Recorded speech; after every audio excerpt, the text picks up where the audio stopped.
Alright, today we're doing a indeterminate beam, right? We want to know the reactions at this roller, okay? We want to know the reactions at this fixed connection, and we are going to use superposition to solve this. Okay, this works for any member that is considered within the elastic region, right?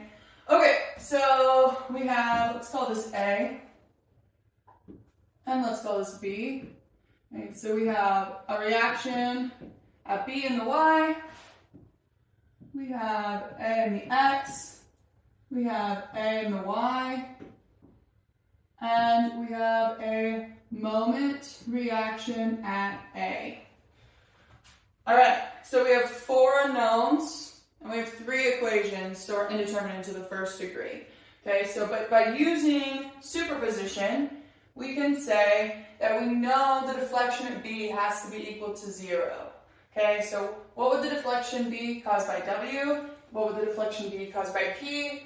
And what would the deflection be caused by RY, which you can consider like a point load similar to P, right? Sum all of those deflections together have to be equal to 0. Your only unknown would be BY. You can solve for BY. Once you have solved for BY, you can solve for MRA and AY, right? For this particular one, we know that AX is equal to 0, right? There are no forces in the X direction. So let's start with, let's divide this into 3 different beams.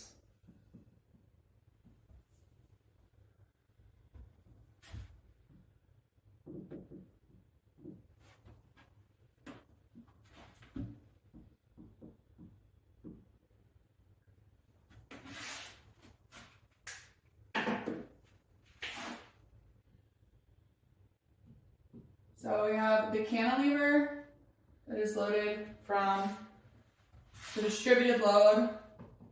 It's going to have some sort of deflection like this. Remember, at a fixed connection, right, we're resisting moment. So that means that theta at A has to be equal to 0, right? Theta at A is equal to 0. I'm going to have to erase that because I'm going to be writing other stuff there. But theta at A, right here, is equal to 0, right? There is no deflection there, and that's as far as the slope. There's also no deflection in the y direction, obviously, or in the x. Okay, same thing over here with our point load of P. This over here is our distributed load of W.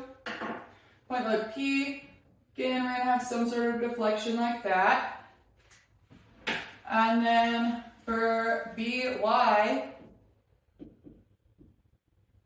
you're actually going to have some sort of deflection like this. This would be, we'll call this our delta from a reaction. We'll call this delta from P. And we'll call this delta from W. All right, so we know that delta at B is equal to 0, is equal to delta from the reaction minus delta from the distributed load minus delta from the point load. Alright, so for these 2 particular loading scenarios, well, for all 3 of them actually, you can use a table that's in the back of your book that's going to tell you the max deflection is something, right? We're going to go through and we're going to actually solve all of these using integration fairly quickly, hopefully. And then we'll check with our tables to ensure that we're correct. Okay, that's always important. And then we can solve for this. Okay, so let's go ahead and get started here. Well, we know that this is W, and we have an L dimension.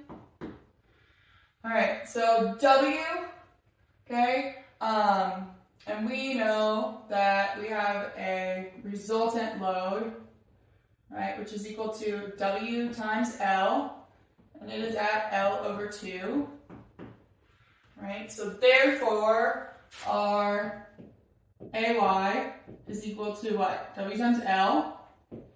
Okay, and our AX we know is equal to 0. And our MRA is going to be equal to what? Well, it's going to be W times L. This is not W sub L. W times L over 2. So W times L over 2 is going to be WL squared over 2. Right? That's just some of the forces and some of the moments. If you need to go back and actually write all that out, go for it. Okay, so I'm going to draw a shear moment diagram here first. So for our shear, we're going to go up, right, WL, and then over this entire span, we're going to go down to 0, right, WL. Order of lines, this is a constant, now we're going to have a linear, right, and then our moment, well, we have a counterclockwise reaction here, which means that we're going to move down. If you got confused and were like, well, do I move up? Do I move down? All of your shear diagram is positive. You need to end up at 0 here. All right, so if all of this is positive, that's going to kick you up. And if it's going to kick you up, you got to start by going down. So we're going to go down to WL squared over 2. All right, well, what is the area of this? Hopefully it's WL squared over 2. Well, we have W, the height of this triangle, is W, so this area is equal to W times L, right, times L, that's the base of that triangle, all divided by 2, which is equal to WL squared over 2. Perfect. Okay, and that's a positive area, so we're moving up, but we're going to be moving up quadratic, right? Okay, so now we want to know what is the deflection at B. All right, I'm going to get rid of this because I need this space. Okay, I'm going to start by writing an equation for the shear diagram, because why not? So my V of X is going to be equal to, well, my initial is WL. Okay, my slope is W, so minus WX. Okay, so my M of X is going to be equal to the integral of that, right? It's the integral of V of X would be equal to, well, we would get WL times X, okay, because this is a constant, minus WX squared over 2 plus, we'll call it C theta. Okay, well, I know that theta for a cantilever is going to be equal to 0, right? So I know that C theta is equal to 0. Okay, so now I want to, oh, we're not at C theta, we're at moment. Ah, see, we're on our moment diagram. This is Cm. Our m is actually negative WL squared over 2. So our m diagram is equal to WLX minus WX squared over 2, okay, minus WL squared over 2, right? Because when you plug in 0 into this equation, you're left with Cm, and when you, that's the answer, right? This is why we do our shear moment diagram before we start going. Okay, so now we have our theta x is equal to 1 over EI times the integral of this. So we're going to have WLX squared over 2 minus WX cubed over 6, right? 3 times 2 minus WL squared over 2 times X. Now we're going to have plus C theta. Okay, again, the theta at A is 0, so I know that this is going to be 0. Okay, but we don't really care about theta, we care about deflection. Obviously, I'm running out of room, so I'll have to erase this in a second. But, y of x is equal to the integral, of theta x dx. It's going to be equal to 1 over EI times, what do we have here? WL cubed over 6 minus w times x to the 4th. 4 times 6 is 24 minus w L squared x squared. 2 times 2 is 4. Right? Plus cy. Okay, we know that cy is going to be 0, right? The deflection at A, which is the deflection at 0, is equal to 0, so therefore cy is equal to 0. Okay, so now we want to know what is y of L. Well, we have 1 over EI times, oops, I wrote this wrong. This is WL x cubed, my bad. Okay, so we have, right, so here's the correction I just made. WL x squared over 2 becomes WL x cubed over 6. WL x cubed over 6. Right, it's easy to make mistakes and stuff. Okay, so now we have WL times L cubed over 6 minus WL to the 4th over 24 minus WL squared times L squared over 4. Right, you'll notice that all of these are going to be to the 4th. 1 over EI times WL to the 4th over 6. I'm actually going to pull that out. Yep, I'm going to pull that out. So we have a WL to the 4th over all of these, right? So I'm going to say WL to the 4th over EI. This is what I like to do. I'm going to say 1 over 6 minus 1 over 24 minus 1 over 4. So then I grab my calculator and I just put those in. I don't ever find common denominators, right? I just do 1 divided by 6, okay, minus 1 divided by 24, all right, minus 1 divided by 4. 1 divided by 4. And I get negative 1/8.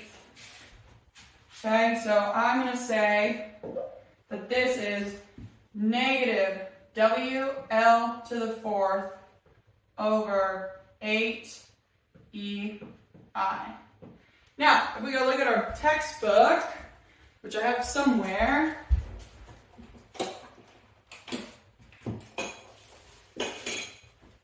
so every textbook is going to have some sort of table in it, right? Depending on what book you have, obviously, but usually in the appendix. Okay, so for a cantilever, that's the right equation. Woo! That's right. Okay, let me see if I can do this without throwing off. Okay, hopefully we're still on focus here. Cool. Okay, so that was right.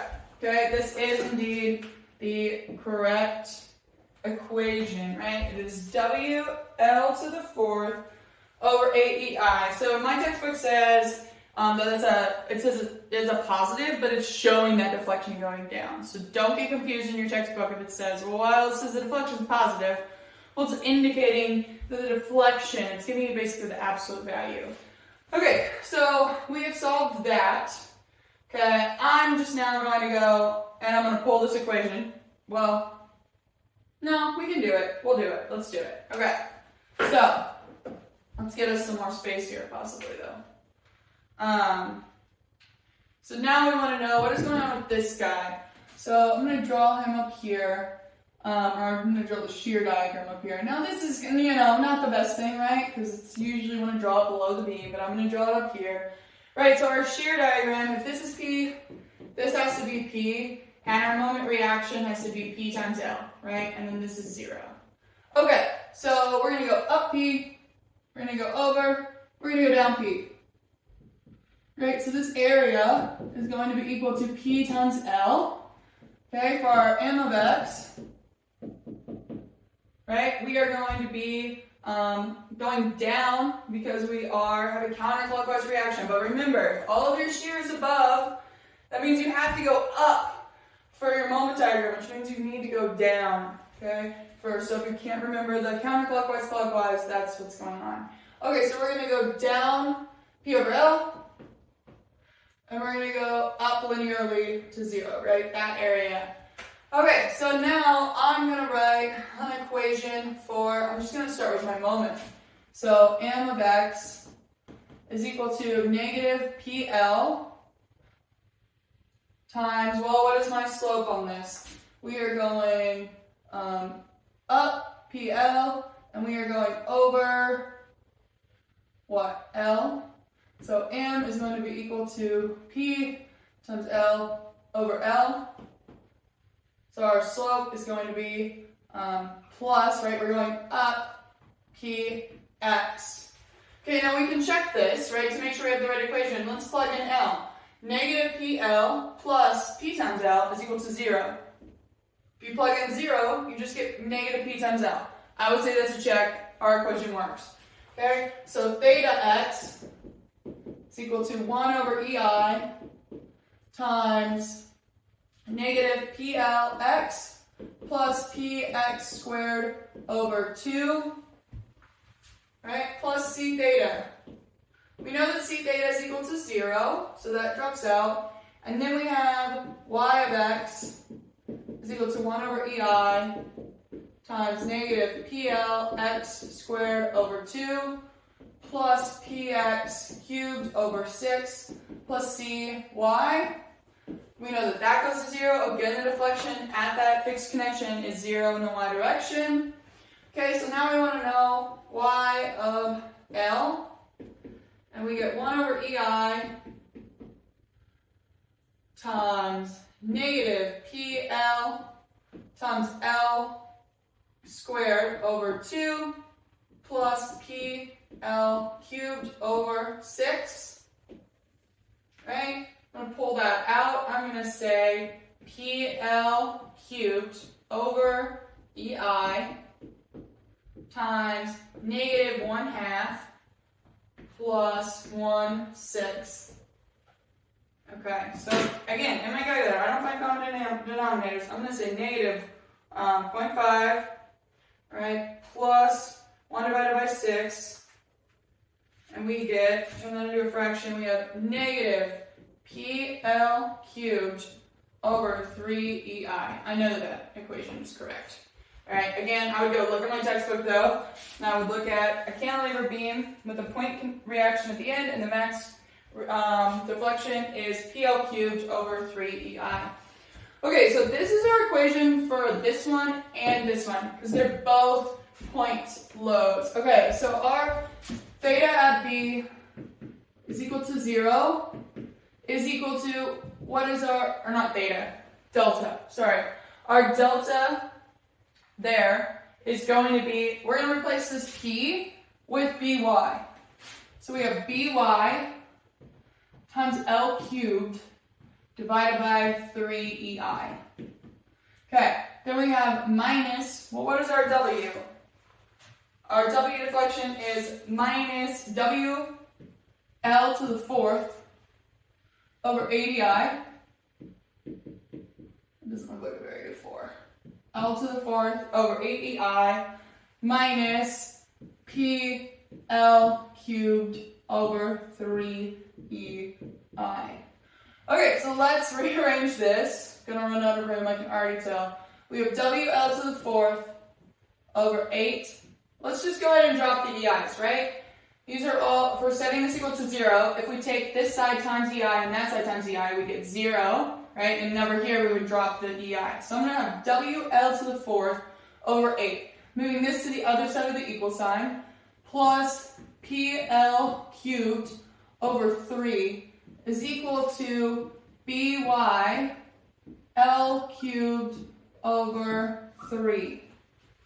Alright, so let's go ahead and now let's divide this side by L cubed, and let's divide this side by L cubed and L cubed. Right? We are going to get, I'm running out of room here. We get WL let's multiply this times 3, right? And let's multiply this whole thing times 3. So we're going to have 3WL over 8, okay, plus P, right? Because these L's cancel out. 3 over 3 is just P, okay, is equal to BY. Which, this should make sense, this should be good, right? P has a unit of, let's say, kips, right? Our BY has a unit of kips. Now, if you look at this one, okay, well, we have a W and we have an L. A W is, right, so let's just say it's equal to kips per foot. So W times L is equal to kips per foot times feet, which is equal to kips. Okay, so we also have a kip load here, so, or a kip unit here. So we have a kip plus a kip gives us a kip. So let me check and make sure that is indeed the answer. That's the answer. Perfect. Okay, so, which also makes sense, right? This P load is directly over the support at BY. So this support is carrying all of P. Okay, so this support over here, AY, is really only carrying a portion of this W. It's not carrying any of P. Okay, so if we wanted to look at, I realize my board is getting super messy right now. I apologize. But this is our BY.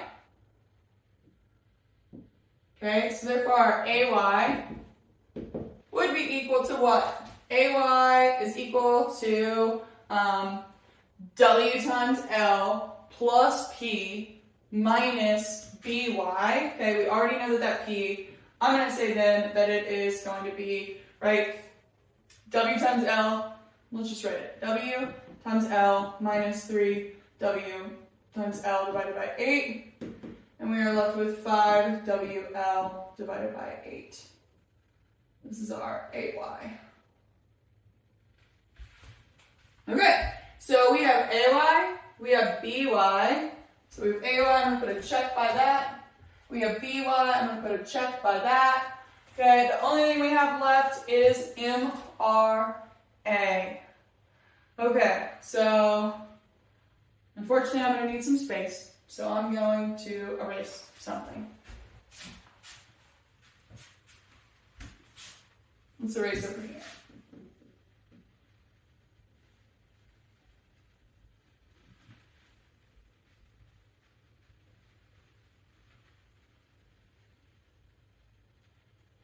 Okay, so sum of the moments about A is equal to 0. And I'm going to say that counterclockwise is positive.